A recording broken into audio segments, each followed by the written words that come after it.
Hello guys! For today's video, si Yoko naman ang ating paliliguan. Si Yoko, ang aming dog na napakaliit, napaka-cute. Yan, ang breed na ito ay Chihuahua. So, si Yoko po ay galing kay Tita Maret at kay Tito Lito. Bale, dog po siya ng aking biyanan, si Daddy Joseph. Kanya lang, ibinigay na po siya sa amin. Kaya, sa amin na po siya. Kami na po ang kanyang tagapag-alaga. Kasi dito sa amin, may mga kasama siyang doggies. Kaya, mas okay ang kanilang baga sa nagkaroon siya ng dog pack, 'di ba? So, yan na nga, paliguan natin siya. Yan, nag-start ulit tayo, nabasain ang kanyang katawan. So, yan, sinasabon na po natin yung inumpisahan po natin sa kanyang neck. Yung paligid ng neck, then isusunod na rin natin yung katawan. So, itong si Yoko ay napakadaling paliguan. Yan, madali lang siyang sabunin kasi konti lang yung katawan niya. Napakaliit lang ng katawan niya. So, parang naglalaba ka lang ng laruan. Buhay na laruan. Yan. Kanya lang ang problema dito kay Yoko kapag kayong babanlawan na. Para na siyang nai-stress. Natatakot siya na baka siguro pumasok sa tenga niya. Siyempre kahit sino naman, di ba?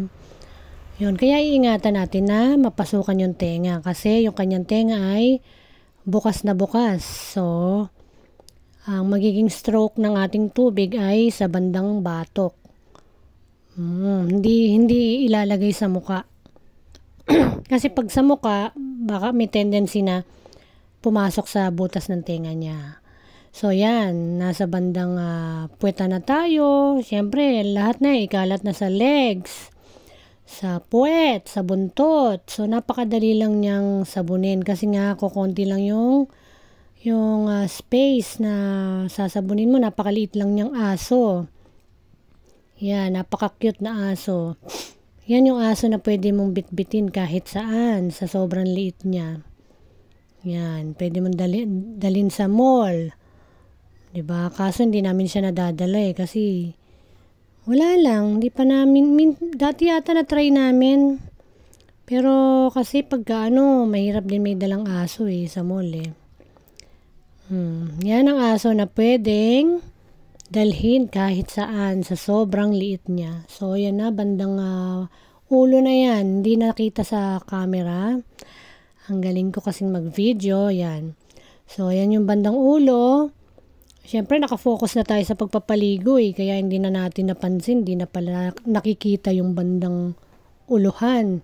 Or nag-malfunction na naman yung aking phone stand. Bumaba na naman siya ng kusa. Yan. So, yan na. Ganyan lang kadali magpaligo ng maliit na aso. Kayang-kayang siyang bitbitin ng walang kahirap-hirap. Ilipat mo siya ng lugar na walang kahirap-hirap. So, lang niya sa pagka pinaliguan mo siya, parang careful lang kasi medyo parang fragile yung katawan niya na para bang tutumba siya anytime. Tapos sa sobrang liit ng katawan niya, parang mabilis siyang lamigin. So, ibababad pa natin siya ng hanggang 5 minutes. Kasi nga para manuot yung kanyang shampoo sa katawan para matanggal yung mga paisa-isa nilang garapata. Yan. So, napakadali lang niyang paliguan, ng behave niyan pagka sinasabunan. Yan. Lahat ng body parts niya, syempre sa paws, under nung niya, sa puwet niya. Yan, ganun pa rin katulad nung kay Shadow. So lahat wala ka syempre mamimiss out dapat na lugar. So, para lahat ng kung meron man nagtatagong mga alaga dyan, talaga namang mawala sila. So, ayan na siya. Sobrang behave. Pati yung pagkain nito, konti lang. Kasi nga, late niya Kanya lang kapag merong hit na dog namin, yung mga girls namin, naku, baliw ito. Sobrang nababaliw siya. Sobrang aggressive. Kahit amo ka niya, kagatin ka niya. Kapag ka siya ay pinigilan mong lumapit dun sa babae naming dog na in hit. So, dun nagsisimula yung aggression niya. Pero pag wala naman na yung mga babae kong dog na in hit, balik na siya uli sa pagiging mabait niya.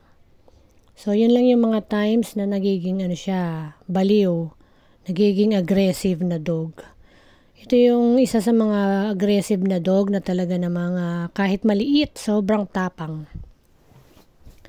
Yan, si Yoko. Malapit na siyang matapos, maligo. Mag-intay na lang tayo ng 3 to 5 minutes. Yan, syempre, mega shake na naman siya. Yan, mabilis lang talaga siya paliguan kasi nga ang cute, ang liit-liit lang niya. So, yan, waiting muna siya. Kanya lang sa sobrang liit ng katawan, nilalamig agad yan. Miya-miya lang, manginginig na yan siya. Oo.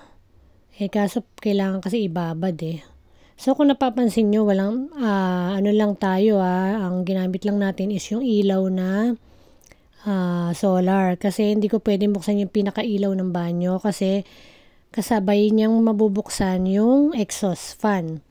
So, pag may exhaust fan, mas mabilis silang lalamigin. Kaya, magka-connect kasi yun yung exhaust fan sa yung ilaw namin. So, hindi siya pwedeng buksan. Lalamigin agad ang mga dogs. Which is, hindi maganda. Magkakasakit po sila. Lalo kung ibinababad ang shampoo, kailangan hindi sila nahanginan. Diba? Ayun na, nagbabanlaw na po tayo. Yan, madali lang siyang banlawan sa likod, sa lahat ng body ng parts niya. Parts ng body niya. Bayan, baliktad. Ang pinakamahirap lang na part yung sa ulo. Yan, dyan na siya nagwawala. Siyempre, siguro, ayaw niya mapasukan ng tubig yung kanyang tenga. Yes. So, ingat lang po doon kasi nga baka magkaroon sila ng ear infection. Yes, kapag ka napasukan ng tubig yan, magkakaroon ng ear infection ng ating mga dogs. Yung iba naglalagay po sila ng earplug. Ako hindi na kasi kaya ko naman na talagang i-avoid na lang na mapasukan yung kanyang ears. Yun na nga yung stroke ng tubig, kailangan sa batok. Yun, ganun ang stroke. So, yan. Sa pagbanlaw naman, yan talaga naghahabulan kami. So, kapag nagsishake siya ng head niya, inaalis ko na muna yung tubig para hindi pumasok sa tenga niya. Pero pag hanggat hindi pa siya nagsishake, itinututok ko yung tubig sa kanya. Yun. That way, para na rin siyang nababanlawan. Kasi pagka pinilit mo siyang banlawan, nahawak mo siya, kagat ang aabutin mo. So, wala tayong choice kundi ganyan.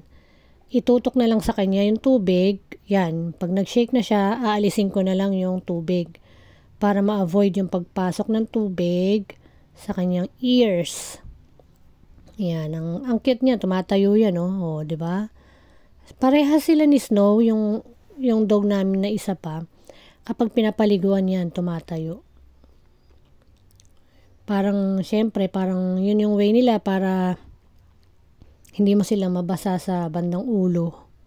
Parang nalulunod. So, kaya ang ginagawa ko, yung pinaka-nguso nila, pinipiga ko paminsan-minsan. Kapag alam kong medyo marami ng tubig na nandun. Yan, Kaya, pag nakatayo siyang ganyan, may chance ka na nabanlawan yung kanyang lower part. Yan. Siguro kahit papaano masasabi ko na rin naman na nagamay ko na yung pagpapaligo sa kanila. Kaya napakadali na lang. Kanya lang ingat pa rin sa ganyan na nga, baka bigla kang ma-snap. Kasi ano talaga to si Yoko, medyo may pagka-aggressive talaga siya. Yun yung trademark ng mga chihuahua. Small but terrible. Aggressive, most aggressive dog. Kahit napakaliit nila, talagang kayang-kaya kanilang takutin.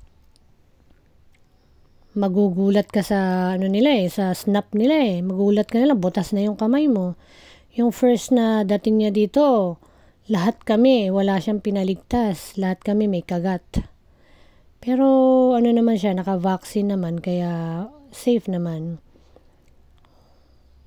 Yun. Saka ito yung dog namin na talagang munti ka ng matsugi. Dahil sa sobrang ka-hyperan niya, nakulitan sa kanya yung mga dogs namin, nakalaro niya. Talagang pinagtulungan siya, yun, hanggang sa nawala na siya ng buhay. So, ni-revive lang namin siya. At yan, buhay na siya. Pero pina-check up pa rin namin siya sa doktor para malaman kung bakit nagkaganon. As in, wala na siyang buhay nun. Pero ni-revive namin. Talagang CPR namin. Yan. Kahit papaano, bumalik naman yung buhay niya. Kaya iwasan din na makipaglaro sa mga malalaking dogs. Kung meron kayong ganitong dog na maliit, lagi niyong babantayan. Kasi sa sobrang aggressive dog niya, possible siyang mapagtulungan ng mga dogs. Kaya aware lang po tayo dyan. So ayan na, tinutuyo na natin ang ating parang toy dog. Kasi mukhang toy oh. Ang cute-cute oh. Sobrang cute. Sa sobrang cute, nakakata-cute. Oh, ayan oh. Laki ng mata niyan. Diba? Sa kapag ka nag-growl yan, ako, hindi mo alam kung matatakot ka o matatawa ka eh. Kasi para siyang matandang nagsusungit. Kaya pagka nag-growl na siya, wina-warningan ka na niya. Huwag mo na siyang guluhin. Kasi kung hindi, may snap ka talaga. Butas ang kamay mo. Kaya kung meron kang mga dog na ganito, kailangan alam mo rin yung mga behavior nila. Alam mo kung talagang naiinis na sila, as much as possible, alam mo yung mga sign ng mga behavior na kung naiinis na ba or okay pa, yan. Para rin mga bata, may mga may mga personality eh. Yan, kailangan tuyuin mo siya ng bonggang-bongga, yung mga paw, yung under, yung mga singit ng kilikili, sa legs, yung mga private part niya. Saka yung mga kapal na part, ang pinakamakapal na part ng balahibo ni si Yoko is yung sa batok saka sa leeg. So yan, talagang tinutuyo ko yan para hindi naman siya magkaroon ng mga yung pag hindi natutuyo kasi hindi maganda yun eh. Magkakaroon sila ng mga skin disease doon. Kung may blower, i-blower. Kami may blower, kanya lang hindi na namin i-blower, towel dry na lang. Kasi nga, mainit naman dito eh. Yan, tignan mo. Katatapos lang nila maligo. Gusto na nila magrambulan. Ganyan yung mga yan pagka nakaligo. Rambulan na agad ang gusto. Yan, nanggigigil na yan si Yoko eh. Nagagalit na siya kay Shadow. Gusto na niyang habulin. Maghahabulan sila. Tapos, yung iba naman, pagkatas maligo na napupupo. Yan yung mga nila eh. Yung mga eksena nila pagkatapos maligo. Yan, ayan na siya. Magrarambulan na yan. Pero muna siya, mangingisay muna sa sahig. Ewan ko ito si Shadow sa si Yoko. Pagkaligo niyan, ganyan ang ginagawa. Parang tinatanggal nila yung amoy. Ayan oh. Tinatanggal nila. Hinila sa batok. Ang kulit eh. Yan. Tapos, yan. Ikikis-kis na niya yung kanyang katawan dyan sa sa sahig. Parang gusto niya matanggal yung amoy nung shampoo sa katawan niya. Yan, mangingisay yan na parang, ayan o, bulate. Kaso, binabantayan niya si Snow. Kasi nga si Snow hit. In-hit na naman. Yan, minarkahan niya. Nakita niyo, umihi siya dun sa pader. Minamarkahan niya lahat ng lugar dito sa bahay. Kasi nga, merong hit na dog. Si Snow at saka si Bailey ang hit. Kaya itong dalawang dogs, ayan, baliw na naman. Kapag ka may hit na dog sa mga alaga nyo, yung mga boys talagang medyo nababaliw. O, yan na siya, nangisay na. Yan o, nangisay na o. O, di ba? O, yun o. Ang cute lang niya tingnan eh. O, yan mga ganyang alaga mo, di ba? Makukuha mo bang magalit sa mga yan? Siyempre hindi. Yung tipong galit na galit ka na, pag nakita mo yung pagmumukha nila, ayan, nawala yung galit. Napalitan ng saya. Kaya yung mga tao na merong anger issues, naku, mag-alaga kayo ng pet. Ewan ko na lang kung di matanggal yung mga anger issues nyo. Tuturuan kayo ng pet na maging kalmado. Yan. Tuturuan nila kayong maging disiplinado. Yes. Responsible. Tuturuan nila kayong maging responsible. Yun yung mga naituturo ng dog sa atin nang hindi natin napapansin. Responsible in what ways? Yun, responsible ka dapat sa pagpapakain sa kanila.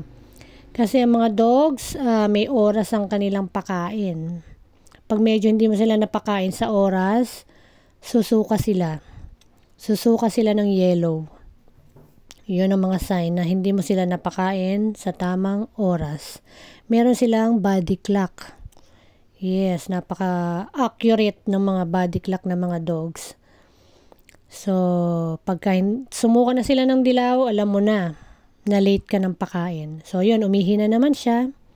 Sila ni Shadow, yung mga boys, panay ang ihi sa loob ng bahay kapag may in-hit na girls.